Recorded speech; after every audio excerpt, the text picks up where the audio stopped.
Hello दोस्तों, स्वागत है मेरे यूट्यूब चैनल ITI ऑनलाइन में। दोस्तों, ITI के लिए एक और बड़ी रिक्रूटमेंट सामने आ रही है। ये हमारी दिल्ली सबऑर्डिनेट बोर्ड की ओर से यहाँ पे रिक्रूटमेंट निकली हुई है। आइए इस वीडियो में जान लेते हैं ये रिक्रूटमेंट कौन कौन से ट्रेड वाले फॉर्म को फिल कर सकते हैं, क्या क्वालिफिकेशन मांगी गई है, पोस्टिंग कहाँ रहने वाली है और आपको फॉर्म को कैसे फिल करना है और इसका सिलेबस क्या रहना है। एक एक चीज़ को डिस्कस करेंगे। वीडियो लास्ट तक देखिएगा, वीडियो आपके लिए बहुत महत्वपूर्ण होने वाली है। चलिए दोस्तों, वीडियो को शुरू कर लेते हैं।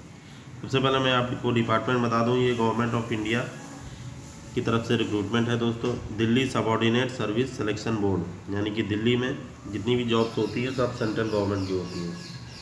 ये हमारा काराडोमा दिल्ली में इसका पोस्टिंग होगी आपकी। वैकेंसी नोटिस यहाँ पर आप एडवर्टाइजमेंट देख सकते हैं 3/2025। डेट आप देख सकते हैं 14/8/2025 को ये नोटिस जारी हुआ है। ओपनिंग डेट की बात कर ले तो ये 26/8/2025 से आपका फॉर्म स्टार्ट होगा, यानी कि 26 अगस्त 2025 से 12 बजे। इस फॉर्म की क्लोजिंग डेट है 24/9/2025, यानी कि 24 सितंबर को ये फॉर्म ख़त्म हो जाएगा। अभी फॉर्म ओपन नहीं हुआ है तो अभी डरने की बात नहीं है। आपका फॉर्म 26 अगस्त से आपको फॉर्म को फिल करना है। तो चलिए दोस्तों, पहले मैं आपको बता देता हूँ सब इस चैनल पे आपको कोई भी वीडियो मिलेगी सबसे पहले अपडेट आता है कोई भी नोटिफिकेशन का, तो चैनल को सब्सक्राइब कर लिया करिए। चलिए दोस्तों, ये कोर्ट अटेंडेंट की पोस्ट है। Court attendant H, court attendant L, room attendant H और सिक्योरिटी अटेंडेंट। तो आइए जान लेते हैं। सबसे पहले मैं आपको बता दूँ पोस्टों की संख्या कितनी है और कहाँ पे है। तो ये जो कोर्ट अटेंडेंट है आप देख सकते हैं यहाँ पे टोटल 81, यहाँ पे टोटल 295 सीट, बहुत ज़्यादा सीटें निकली हुई हैं। नेक्स्ट है कोर्ट अटेंडेंट S, यहाँ पे टोटल 22 सीटें हैं। कोर्ट अटेंडेंट L में दोस्तों यहाँ पे 1 सीट निकली हुई है। ऐसे ही हम नीचे आ जाते हैं तो कोर्ट अटेंडेंट L में दोस्तों 1 सीट है। रूम अटेंडेंट में 13 सीट है। सिक्योरिटी अटेंडेंट में दोस्तों 3 सीट है। टोटल यहाँ पे 334 सीटें निकली हुई हैं। तो काफ़ी अच्छी रिक्रूटमेंट है। जो अभी इतना कम रिक्रूटमेंट आ रहा है उसमें खाली दिल्ली जैसे शहर में अगर इतना रिक्रूटमेंट मिल रहा है तो बहुत बड़ी बात है। फॉर्म को आपको ज़रूर भरना चाहिए। लास्ट डेट इन्होंने यहाँ पे भी बताई, वही 24 सितंबर 2025। इसको मैं बार बार इसलिए रिपीट करता हूँ क्योंकि काफ़ी लोग फॉर्म को फिल नहीं कर पाते, तो उस चीज़ में मुझे काफ़ी ख़राब लगता है कि मेरे वीडियो के छात्र जो देखते हैं अगर वो फॉर्म ना फिल कर पाए तो मुझे काफ़ी ख़राब लगता है। तो इस वजह से मैं चीज़ों को रिपीट करता हूँ।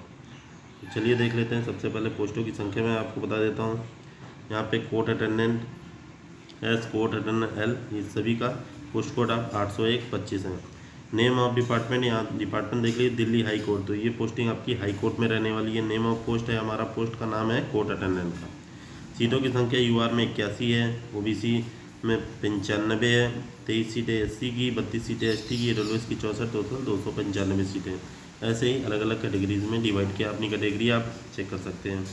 वीडियो ज़्यादा लंबी ना हो इस वजह से मैं एक एक चीज़ को, मेन चीज़ों को खाली एक्सप्लेन करता हूँ। नेक्स्ट है एजुकेशन क्वालिफिकेशन।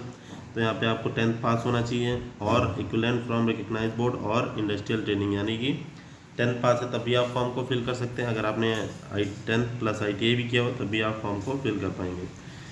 बाकी एक्सपीरियंस की कोई ज़रूरत नहीं है, तो सभी को ये फॉर्म फिल करना चाहिए। पे स्केल की बात करें, बहुत अच्छा पे स्केल रहने वाला। लेवल 3 का पे स्केल 7 CPC ग्रुप C के में जो आपका पे स्केल होता है वो आपको मिलेगा, जो कि हमारा होता है 21,700 से 69,1100। तो इतना आपका पे स्केल दिया जाता है। ये सेंट्रल गवर्नमेंट की जॉब है दोस्तों। स्टेट गवर्नमेंट मत समझिएगा, क्योंकि दिल्ली के जितनी भी जॉब्स आती हैं सब सेंट्रल गवर्नमेंट की ही होती हैं। एज लिमिट आपकी 18 से 27 साल यहाँ पे रखी गई है और एज का काउंट होगा आपका 1 जनवरी 2025 से। एज रिलैक्सेशन के लिए इन्होंने बाद में बताया हुआ है, उसको हम बाद में डिस्कस करेंगे। तो सबसे पहले मैं आपको नेक्स्ट पोस्ट बता दूं, दिल्ली हाई कोर्ट की ये भी पोस्ट है, कोर्ट अटेंडेंट S। यहाँ पे पोस्टों की संख्या 2 UR की, 13 OBC की, 0 यहाँ SC की कोई सीट नहीं है, ST की 2 सीट है, EWS की 5 है, टोटल यहाँ 22 सीटें हैं। अब यहाँ क्वालिफिकेशन की बात कर लें तो यहाँ पे भी सेम क्वालिफिकेशन 10th या फिर ITI होना चाहिए। दोनों में से कोई भी एक है तो वो फॉर्म को फिल कर सकते हैं। यहाँ पे भी वही आपका पे स्केल सेम वही 21,700 से 69,700 रुपये। एज लिमिट की बात कर ले तो वही एज लिमिट आपकी 18 से 27 होनी चाहिए, वही एज लिमिट आपकी रखी गई है। नेक्स्ट आया था दिल्ली हाई कोर्ट, ये भी डिपार्टमेंट का नाम है और पोस्ट है भाई कोर्ट अटेंडेंट L। यहाँ पोस्टों की संख्या UR की 1 है, OBC की कोई सीट नहीं है, SC की कोई सीट नहीं, ST की कोई नहीं, EWS की कोई नहीं, टोटल 1 ही सीट है दोस्तों यहाँ पे। यहाँ पे भी सेम वही 10th या फिर ITI आपके पास होना चाहिए। एक्सपीरियंस यहाँ पे भी कोई ज़रूरत नहीं है। पे स्केल सेम वही लेवल 3 का रहने वाला है। एज लिमिट की बात कर लें तो एज लिमिट वही 18 से 27 है।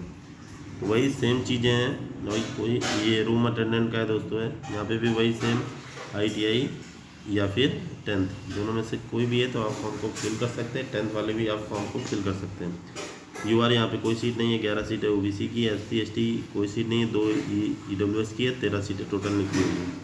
एक्सपीरियंस यहाँ पे भी कोई नहीं लगेगा। यहाँ पे एज लिमिट वही 18 से 27 और आपका पे स्केल लेवल 3 का रहने वाला है, जो कि मैं ऊपर बता चुका हूँ। सिक्योरिटी अटेंडेंट हम इसे छोड़ देते हैं क्योंकि सिक्योरिटी अटेंडेंट पे यहाँ पे भी ITI इन्होंने मांग लिया है, तो यहाँ का भी आप दे सकते हैं। सिक्योरिटी अटेंडेंट में भी यहाँ ITI मांगा हुआ है। ये पोस्ट दिल्ली हाई कोर्ट से निकली हुई है। टोटल यहाँ पे UR में 2 सीट है, एक OBC में, SC ST में कोई सीट नहीं, EWS में कोई सीट नहीं, 3 टोटल यहाँ पे सीटें निकली हुई हैं। क्वालिफिकेशन सेम आपके पास रहने वाला है, वही ITI या फिर 10 दोनों में से कोई भी एक चीज़ है। 10th वाले भी फॉर्म को फिल कर सकते हैं। एक्सपीरियंस एसेंशियल कोई भी चीज़ नहीं है, एक्सपीरियंस कोई भी नहीं मांगा गया है। पे स्केल वही लेवल 3 और एज 18 से 27 रहने वाली है। तो ये हमारा क्वालिफिकेशन हो गया। यहाँ पे इन्होंने बताए हुए फॉर्म को कैसे फिल करना है, तो फॉर्म को आपको साइट पे जाके, ये आपकी साइट है dssbonline.nic.in पे, साइट पे आप अपना रजिस्ट्रेशन करना है। रजिस्ट्रेशन में आप अपना नाम, पता, एड्रेस, पापा का नाम, मम्मी का नाम सभी का पुट करके रजिस्ट्रेशन कर लेना है। उसके बाद ईजिली आप फॉर्म को फिल कर पाएंगे। बाकी कोई भी डाउट आता है कमेंट करके पूछ सकते हैं, मैं कमेंट में बता दूंगा एक एक चीज़ को। वीडियो ज़्यादा लंबी ना हो तो इस वजह से मैं एक एक चीज़ को एक्सप्लेन नहीं करता हूँ, खाली मेन चीज़ें आपको बता देता हूँ। यहाँ पे फीस आपकी 100 रुपये रहने वाली है। Women candidate belonging to SC ST PWBD serviceman को यहाँ पे कोई फीस नहीं देनी, यानी कि वुमेन कैंडिडेट हो गए, SC ST हो गए, PWBD या एक्स सर्विसमैन हो गए, इनको फ़ीस नहीं देनी है। बाकी आपको पेमेंट आपको गूगल पे, फ़ोनपे पे करनी है। वही E-Pay के बारे में उन्होंने बताया हुआ है। बाकी सब मैं सिलेबस आपको बता देता हूँ। स्कीम ऑफ एग्जामिनेशन बहुत ज़रूरी है, आपको पता होना चाहिए कितने क्वेश्चंस आने हैं। टोटल यहाँ पे 100 क्वेश्चंस होंगे, 100 मार्क्स के होंगे। ड्यूरेशन यहाँ पे ड्यूरेशन आपका यहाँ पे टोटल 150 मिनट रहने वाला है। मल्टीपल चॉइस क्वेश्चंस आपसे पूछे जाने वाले हैं। 2.5 घंटे का 150 मिनट यानी कि 2.5 घंटे का आपका पेपर रहने वाला है, जिसमें हिंदी में 25 क्वेश्चन पूछे जाएंगे, इंग्लिश में 25 क्वेश्चन, जनरल नॉलेज में 25 क्वेश्चन और अरिथमेटिक के 25 क्वेश्चन। और ये एग्ज़ाम आपका बायलैंग्वेज यानी कि हिंदी इंग्लिश दोनों में आएगा। निगेटिव मार्किंग की बात कर लें तो 1/4 आपकी निगेटिव मार्किंग रहेगी यहाँ पे, यानी कि हर 4 क्वेश्चन पे, 4 रॉन्ग क्वेश्चन पे 1 क्वेश्चन आपका पॉजिटिव का काट दिया जाएगा।